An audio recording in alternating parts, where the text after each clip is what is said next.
The rest of our conversation must wait. Let us hear the situation from Reen. Fraying threads. Reen's face is a picture of worry.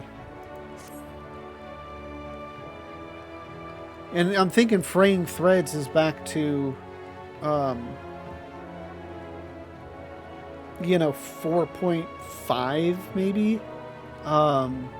With Kryl trying to, to find the scions that went to the first. The whole threads thing. It happened after Alize and I saw the children back to Spagrix. We chanced to meet Thancred there, returning from his mission. He had been shadowing Elidibus around the realm, only to lose sight of him near the Crystarium. And he was in the middle of telling us where he had been when he just crumpled to the ground. The chirurgeons are looking after him now, with Alphino standing by, just in case his healing magics are needed. Since I couldn't do anything to help, I thought it best to find you, and the guard at the Excedra told me where to look.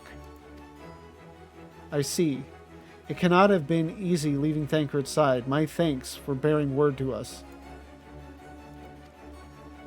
Come, let us hurry to Spagrix.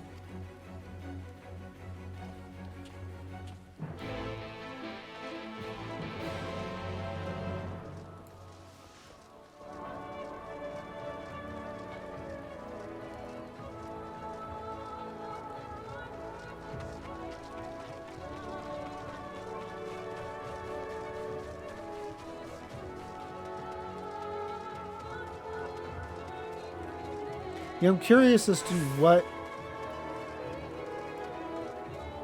all encompasses 5.3. Because I'd like to get 5.3 done all in one sitting. And for some reason 5.3 feels like it's kind of long, but if nothing else, but at the same time the only thing I can really think of that it has is the dungeon, which I can't remember the name of it, and then the trial fight. And then, of course, there's all the cutscenes afterward of the Scions leaving the first.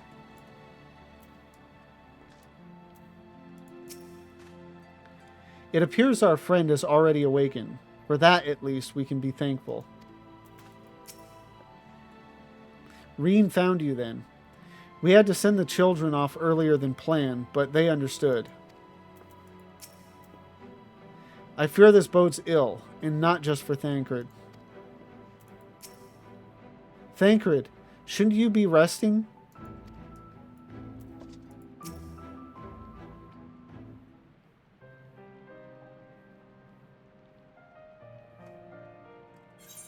They dragged you here too, did they? My apologies. How do you feel? Embarrassed? But otherwise well enough. I won't be staying overnight. This episode was not the result of any injury I could find. Thancred's ether, however, did show signs of instability, and I did what I could to calm the fluctuations. And all of this happened without warning. Not exactly. You will doubtless recall the time Urianger nearly drowned, and I gallantly went to his rescue. When his water-walking charm failed, he was tired, as were you when you got back. We were both spent, yes, on account of which you begged us to rest, which in retrospect may have been a good idea. The fact is, I've been experiencing regular bouts of lightheadedness ever since, but there was no actual fainting until now.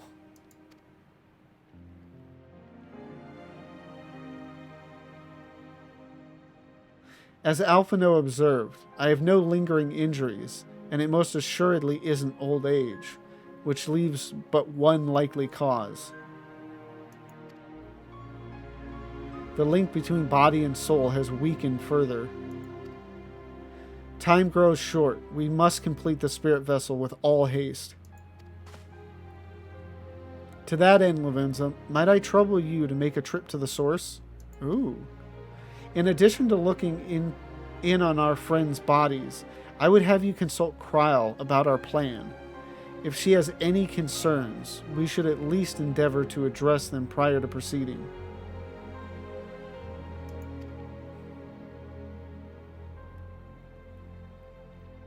In the meantime, we should get back to laying bare Elidibus's plot.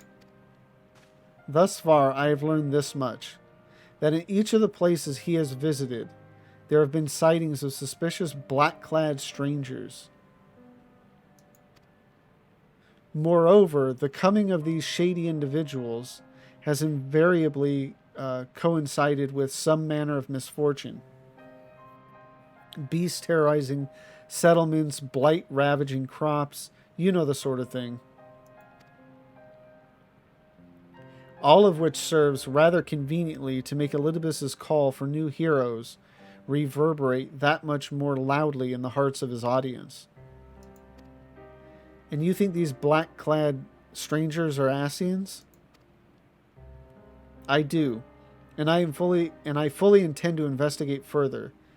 Though for that, I shall require additional feet on the ground. You can count on mine. Gods know I've been itching to get out there for a while. Mayhap Urianger too can be prevailed upon to join in your efforts. He has already provided copious guidance on the matter of the spirit vessel's construction. It is for Beck-Lug and I to wrestle with the rest. Well, if you can spare the old boy, we may as well make use of him. I'll go and give him the good news. You'll do no such thing. However heedless you are of your own well-being, if you care at all for Reen's feelings, you'll stay in bed until you're needed. Alphino and I will find Urianger.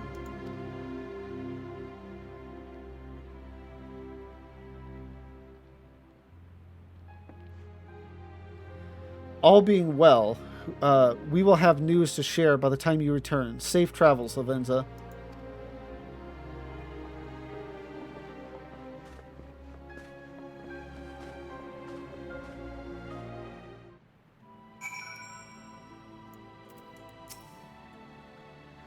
I know you cross the rift all the time, but please take care.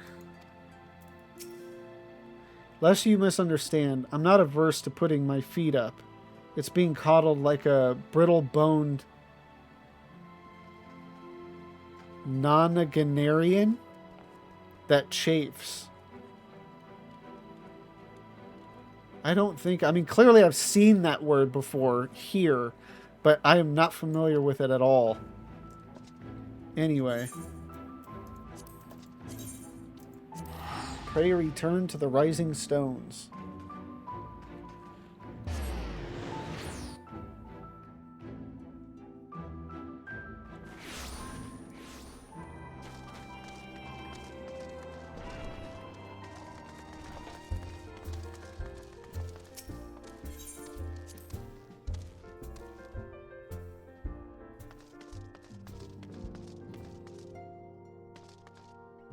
Yeah, it's all the same people in the same places, so I assume they don't really have anything new to say.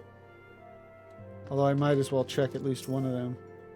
Mrs. Kryl has apprised us of the Archon's present and unexpected situation. You may rest assured we will support her in any way we can to keep their bodies safe. That kind of sounds familiar, but not at the same time.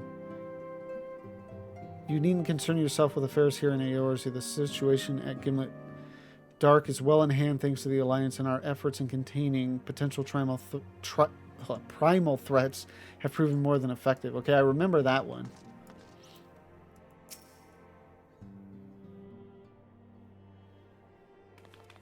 Lavenza!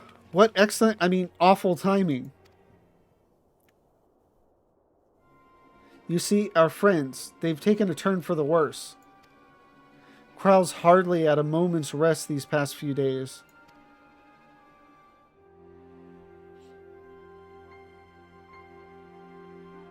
She didn't want everyone to worry, so we've been keeping it quiet. Oh, but listen to me. I call myself a receptionist, and I haven't even bothered to ask you why you're here. Same reason. So, they think the spirit vessel will be ready soon, and they want to make sure there are no problems at this end. You better talk to Kryle. She's with the others in Dawn's Respite. Let's go and see her. Just prepare yourself, alright? I don't know that this is the first time we've been in this room. But I think this is the first time we actually gain access to it. Because I've always checked it out every time we've come here. Dawn's Respite is through that door. Lead the way when you're ready.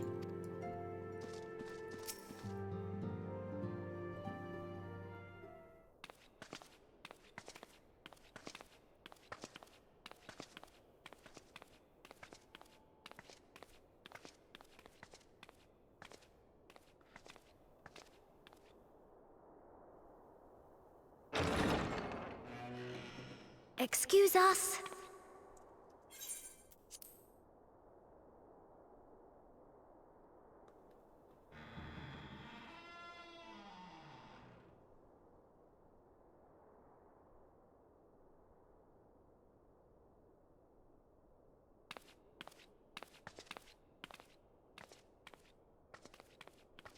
This way.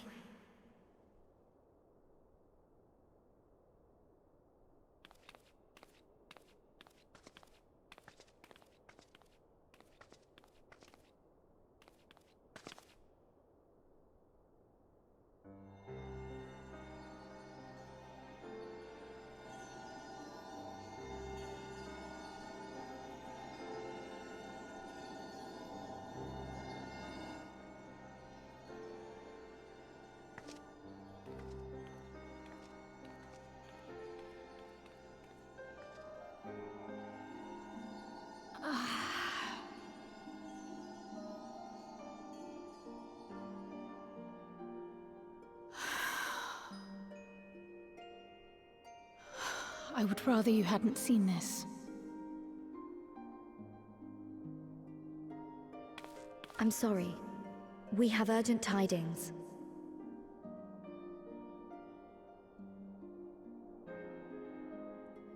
Oh, no, I'm not angry with you. On the contrary. I know full well how hard everyone has been searching for a way to return home. And I had hoped to afford you the time you needed.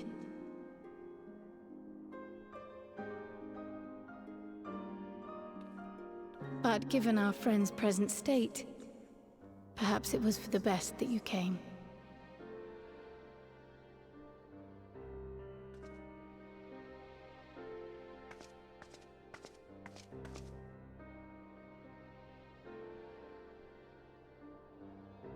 Stiff and cold, all of them, as if they were made of wax. Barely alive at all.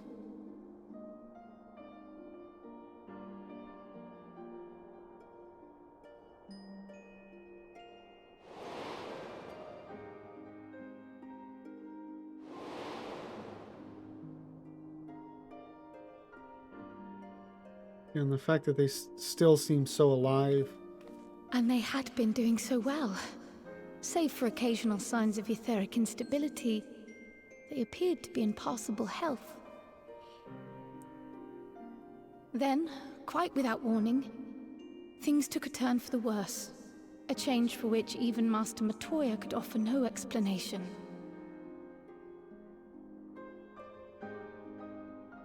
She could only remind me that the soul is yet an unknown frontier, and that much and more lies beyond our ken.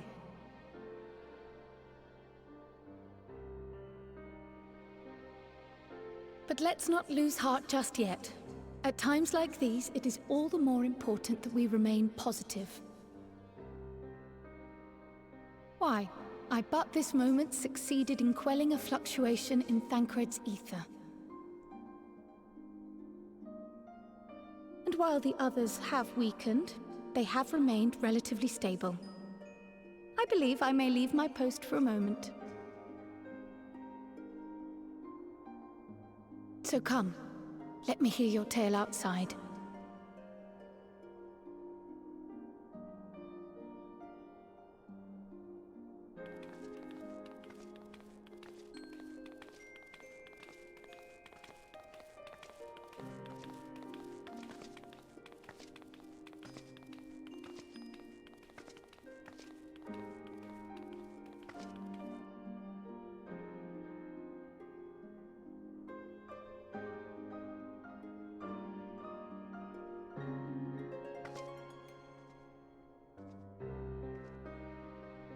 I wonder if there is something in particular, because it seems like there's been a precipitous decline. Like the way they describe it, like it was kind of going all right and then suddenly it just took a huge dip. And I wonder if there was something in particular, maybe that happened on the first, that would have caused that. Maybe it's, you know, after the events of the star shower or something. Something about that had an effect on them. I don't know. As you probably noticed, we've put them in night clothes. I know they're not exactly asleep, but it seemed like the right thing to do. I've made them some new clothes for when they wake up, so they have to come back. And they will. What news from the first? I see. Work on the spirit vessel proceeds apace, but our friends begin to falter. As they themselves have observed, the link between body and soul has weakened. It's as simple as that. For now, I'm still able to quell the fluctuations in their ether, but it's only a matter of time. We'll lose them if we don't act soon. So if the Exarch is ready to attempt something, let him attempt it. As for the spirit vessel itself, if we seek to draw upon Allegan wisdom, we could do worse than consult an expert in the field. And I think I know just the man. Time being against us, it may be best if I go and solicit his aid in person, even if it does mean leaving my patients.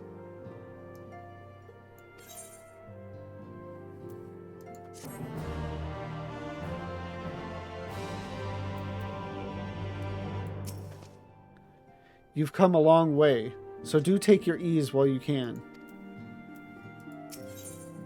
Food for the soul. Judging by her sheepish expression, Tataru has a favor to ask.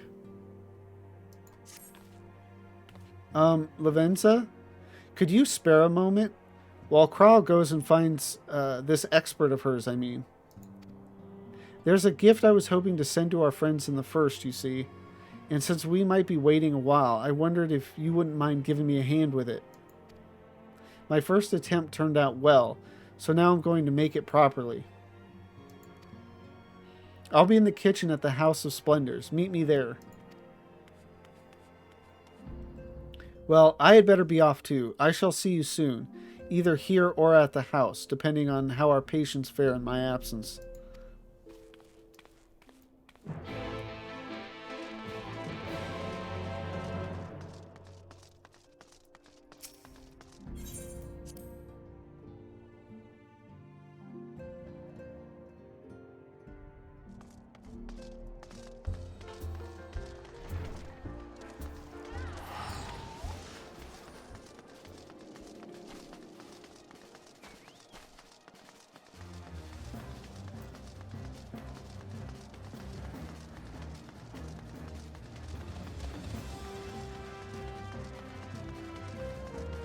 Oh, it's upstairs.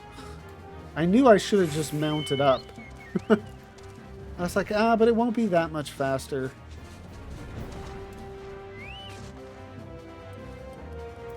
Oh. There you are, Lavenza. As I'm sure you've guessed, the gift is a bit of home cooking. Unlike Kryl, I can't do much to help our friends directly, but that doesn't mean I've been idle. No, I've been doing my best for the Order, taking on this job and that to keep our coffers full. I've even helped out with the Ishgardian restoration. And in the course of all this, my culinary skills have come on quite a bit. So I thought, why not make something for our friends? It's baking in the oven. Yeah, it's baking in the oven even as we speak. Shouldn't be long now.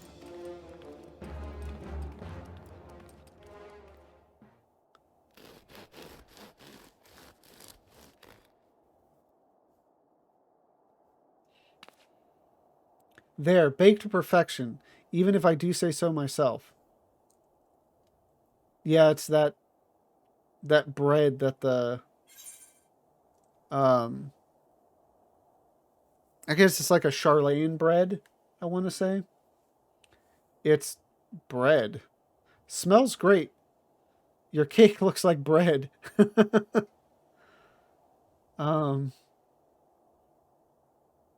I think it's kind of rude to just say, it's bread. And then to say your cake looks like bread is kind of rude too. I'll just do smells great.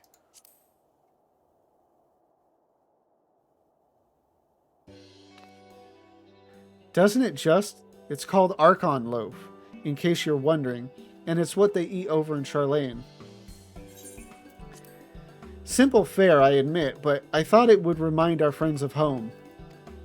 If nothing else, Kryl tells me it's a good source of ether. So it should lend them a bit of strength at least. There truly is nothing like the smell of bread fresh from the oven. Kryl.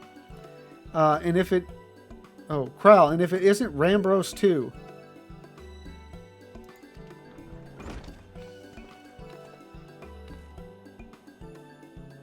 I trust you require no introductions either, Lavenza? Greetings, my friend. Full glad am I to see you well. I confess, I have a long list of questions to ask, but I will endeavor to contain my curiosity for the present. I understand our mutual friend is struggling with the application of certain Allegan technologies. I have been keeping Rambos apprised of events in the First. Suffice it to say, he knows about the Exarch. If anyone alive can provide insight into this matter, it is him and his fellow sons. Loath as I am to disappoint you after so glowing an endorsement, memory transference was the sole province of Allegan royalty, its mechanisms closely guarded secrets. If any record of them remains, we have yet to find it. To wit, I regret that I can offer no solution to your problem. Which begs the question of why I bothered to come here, empty-handed as I am, the answer being, rather brazenly, to ask a favor. I would have you relay a message to our comrade. Tell him that we never doubted him. Never doubted that he would achieve all that he said he would. Those of us who remain behind have yet to play our part. But when the time comes, he may rest easy in the knowledge that we will most assuredly do so. And then the tower shall shine once more as a beacon of hope in this world and beyond. So tell him that we consider his duty done, and that he should follow his heart now.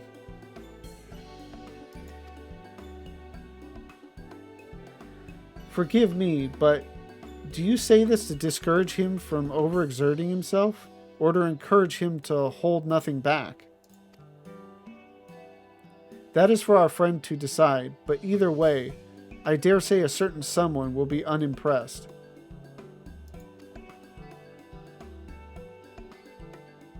Well, there you have it, Lavenza. If you would be so good as to see Rambros' message and Tataru's bread to their intended recipients, along with my report, of course. Kryl?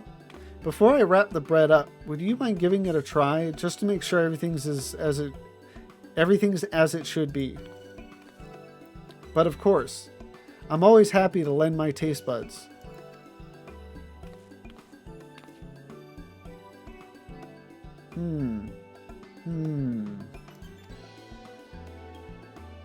Excuse me, Rambros? As a fellow Charlian, may I trouble you for your opinion? Well, I usually have mine with a good dollop of Rollenberry jam, but I suppose plain is best for sampling purposes.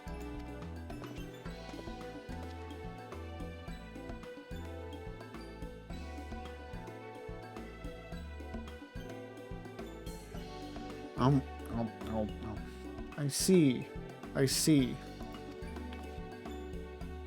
Oh no, is it that bad?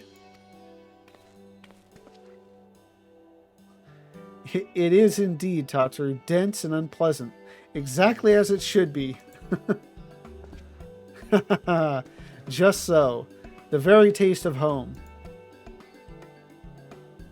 As you might expect, our countrymen have amassed a wealth of culinary wisdom from every corner of the world, but our native cuisine is, shall we say, a little lacking.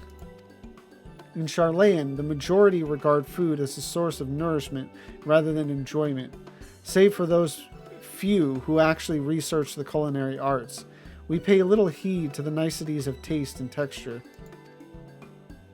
It was against such a gastronomic landscape that what is now called the Archon Loaf was born, the creation of an Archon who devoted himself to the study of bodily sustenance.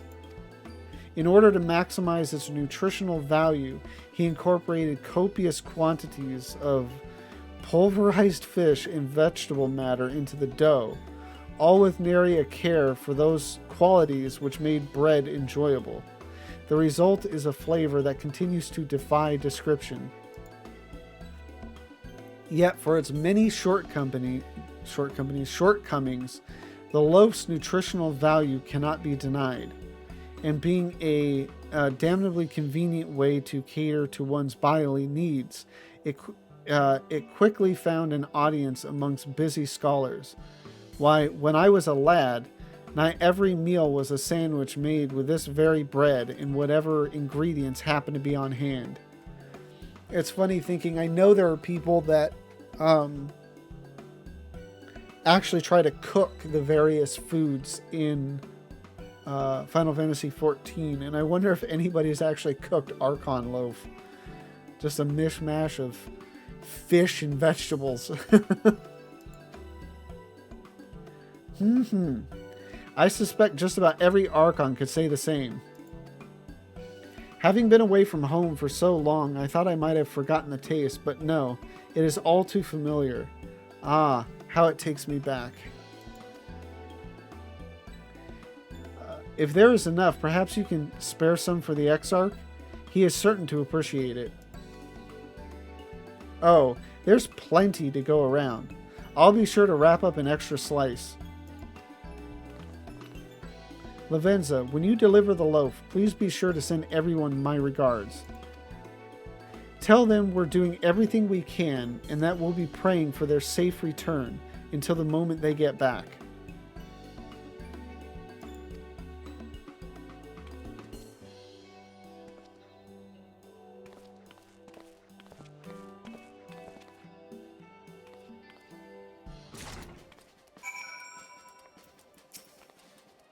Well, it sounds like it'll do them good anyway. And when everything's back to normal, I'll cook something for you too, Lavenza. Gods know you deserve a treat. Yes, I would like a treat. Alpha! Omega!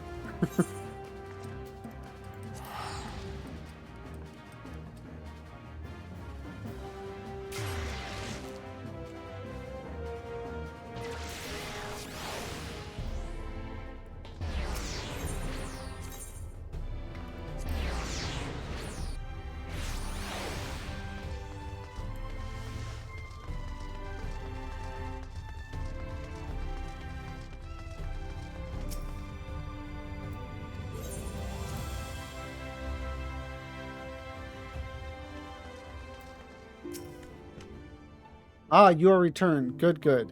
There's much to discuss. The others are making their way hither as we speak. Welcome back, my friend. How was your journey? Created by an Archon who devoted himself to the study of sustenance, this bread infused with pulverized fish and vegetables extremely nutritious, assuming one can get past the taste.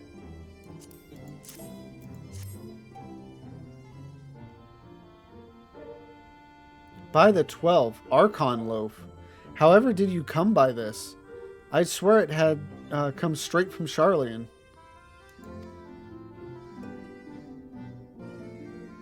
Rambro said that, did he? His words are very nearly as heavy as the bread, but I appreciate the sentiment. Should you have the chance, you may tell him that he needn't worry. That which I seek to do, I do of my own volition, and with all my heart. In pursuing this path, I fully expect to earn the censure of our friends, and to deserve it, but I shall forge on regardless. Forge on as you yourself did when faced with a similar predicament. So I ask that you have faith in me, in what we do. But we were talking about your journey. Before the others arrive, I would hear how their bodies fare. Oh, and the bread I shall save for later.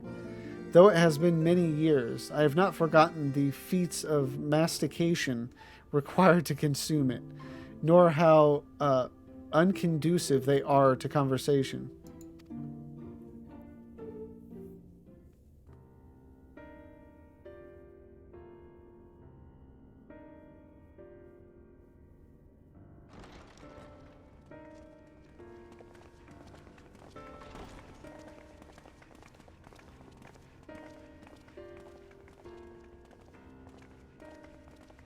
Oh, no. Forgive the delay. Oh, that's right. Y'shtola is, I think, still at the a night or whatever doing research.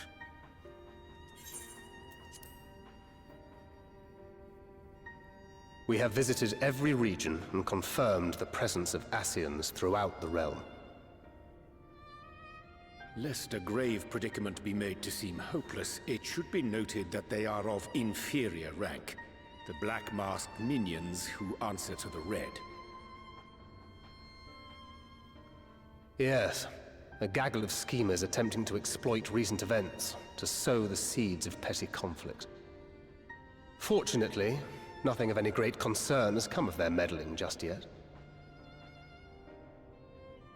We also encountered a number of the Crystarium's former defenders, busily solving this problem and that in a bid to become warriors of light. Their zeal is to be applauded. 'Tis but a pity I cannot encourage them on their course.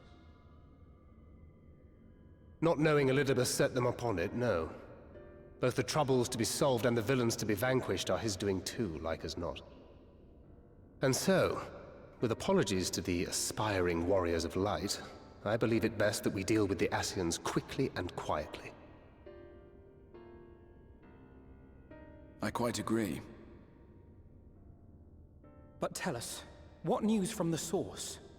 How fare our bodies? Well enough, though time is not on our side. I'm sorry, but things have taken a turn for the worse. Yeah, that's, I think, more accurate.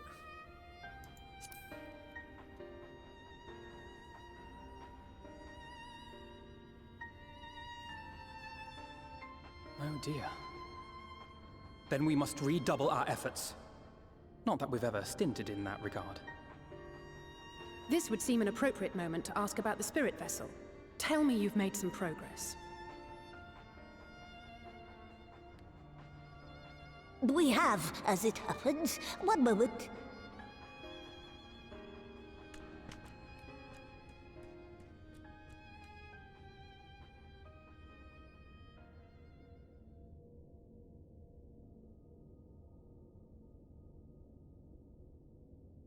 The red stones. Then this doth mean... For the benefit of all, permit us to explain. As you will recall, using white auracite as our starting point, we fashioned a vessel for mind and memory both. Yet, though it served this purpose admirably, the process of imbuing it with one's complete essence proved a somewhat thornier proposition.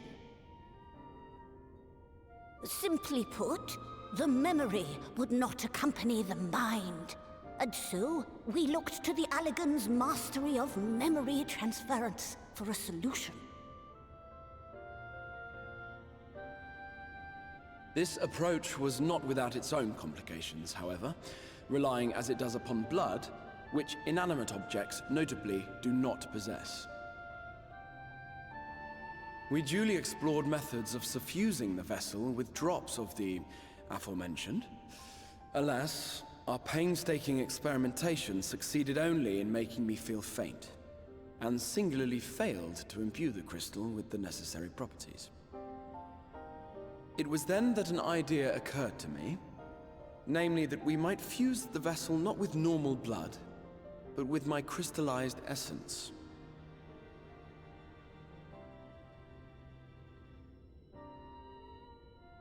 You're doing this for our sakes. So far be it from us to complain. But don't think we haven't noticed what's happening to your arm. It falls well short of offering up my life in exchange for yours, which was your only stipulated prohibition, as I recall. And it is but a small price to pay for delivering you home. Assuming it works. We shall soon know if this grisly addition will serve as a suitable conduit for the subject's memory. Though not soon enough to warrant your waiting. The test is like to take a while. Let us be off then. We have Ascians to attend to, among other things. Forgive me, but I count 6 vessels, and there are only 5 of us. One is for testing purposes. I will personally use it to see whether the crystal functions as it should. And if it does, wouldn't that mean that your soul could also return to the source?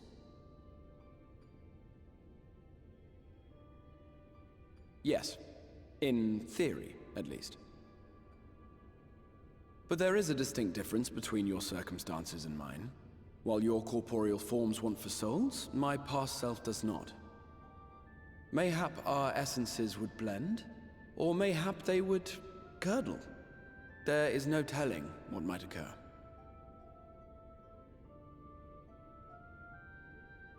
And you'd be willing to take that risk? I would. I see. Wow. To just walk off like that.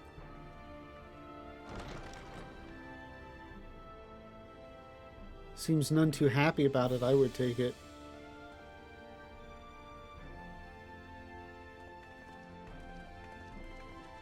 But I mean, at that point, he's not risking himself for them. He's risking himself for himself. So there's not really anything she could say, I would think.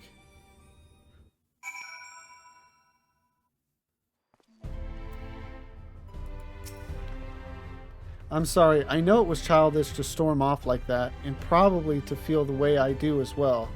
Ugh. Pull yourself together, Alize. When our grandfather first decided to journey to Eorzea, Alize did not take kindly to my silence on the subject. Don't pretend to understand things you don't, she said. Or rather shouted.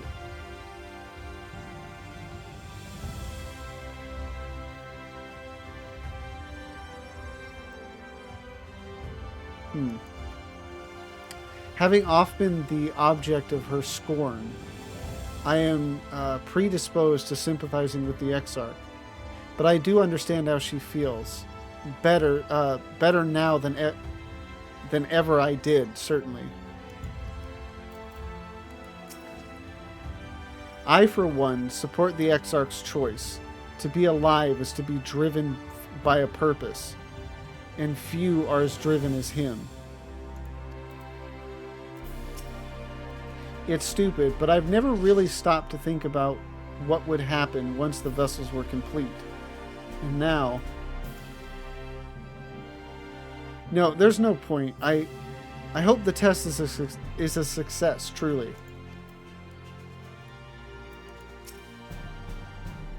Hast thou a moment, Lavenza? I would speak with thee on the matter of the Exarch's mooted return unto the source. Thou wilt have observed that our friend spake not in certainties. Yet if Beck-Lug hath the right of it, 'tis possible to predict the outcome of his plan with some confidence. And it is their assessment that, given the opportunity, the Exarch's soul should successfully merge with that of his younger self. Which is not to say the process is without complications. For one, the Exarch hath been subjected to an additional rejoining, an experience which will have wrought a change in his ethereal composition. Oh, right. Because he's the future version, and thus might explain his denser soul.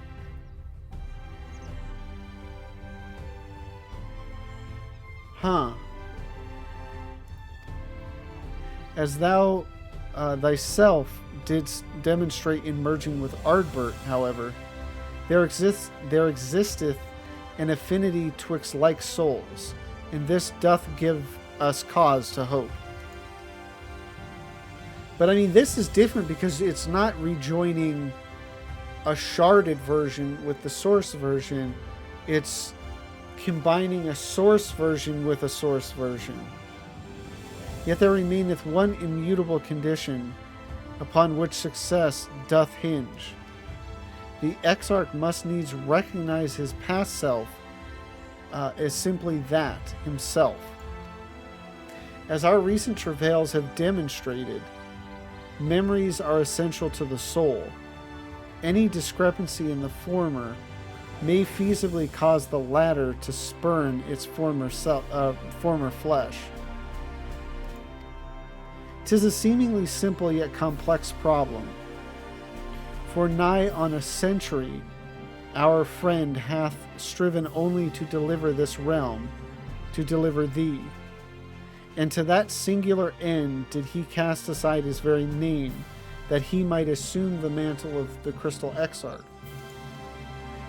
Henceforth none can say what choices our friend will make, but I thought it only right that thou be made aware of these truths. So henceforth none can say what choices our friend will make, but I thought it right, or thought only right thou made aware of these truths.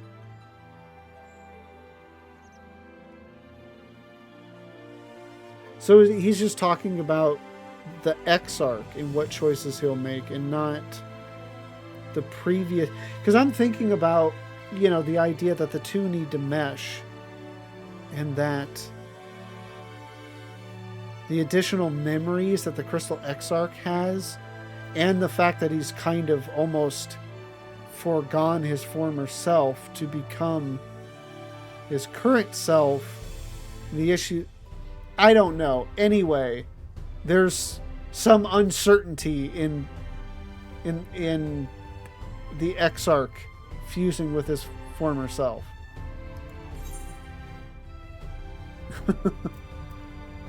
Food for the soul, food for thought even.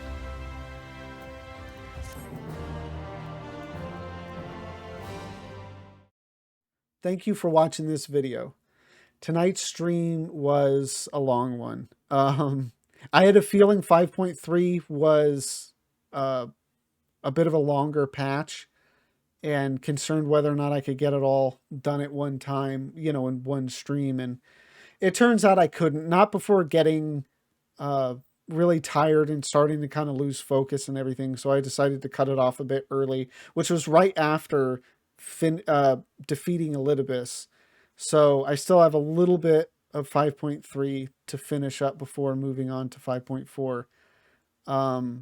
But I enjoyed it, not as much as I would have if I had a bit more energy, was a bit more awake, but it is what it is. But anyway, if you enjoyed this, please like, comment, and subscribe. And if you want to come join me live for whatever post Final Fantasy XIV adventures I am on, the link to my Twitch is in the description down below. Thank you again for watching, and have a good one.